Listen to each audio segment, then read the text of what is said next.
we were talking of shoot how that's the constant challenge in conversation. This is why I'm trying to improve. I'm trying to improve in the sense that in a conversation, I don't want to just talk without meaning. I'm one of those people who I don't talk much in conversations. I think this is one of the longest times that I'm going to talk in the same hour.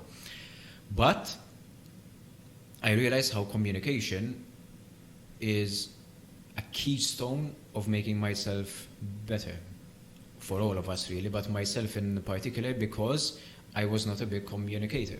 So now I need to communicate better. So I realize how part of the communication is understanding the audience, so to say. And not in the sense that you don't get to say what you want to say, but you have to say it in the way that appeals to the audience, in a way that at least they get your perspective. Communication is twofold. I also need to listen. So I think that I learned to listen way before I learned how to speak. Because since I didn't talk much, I learned to listen way more. Yeah. That is why then when I speak, at least I speak to something that I know is going to make sense. But I can't just expect a monologue from the other person, so it has to be twofold. So part of what I learned in communication is that you have to understand your audience, and what we are talking about is that book, Surrounded by Idiots, how you can abstract a personality into 4 different colors, because the author chooses colors there. You have your reds, your natural leaders, the people who are highly task-oriented, focused on time and not wasting time. Yeah. You have your yellows, who are the happy bunch, the proper extrovert, full of charisma, always looking for the happiest place to be, the center of the party. You have your greens, who are pretty much the average of all colors, whose aim is to help others, and their importance is to help the team. If the team is doing well, the green is happy. And you have the blues, who are the introverts, the analytical people, the people who wait for information before they do something about it, the perfectionists. And obviously all colors have their ups and downs. You can't be a purist to any kind of color. And which is why I go back to the point is that I have to surround myself with a mixture of these colors, because imagine if I surround myself with reds. That's stressful. Yeah. That's stress. But I can't surround myself with yellows who just want to be happy. Part of change and making yourself better is not being happy. It's uncomfortable. Doesn't mean sad, exactly. It's uncomfortable. And it's stressful. Like, change is stressful. The good change, anyway. Yeah. The good change. At least for the good change, you mean by controlling the change in the sense that you know what you're setting up for yourself. Exactly.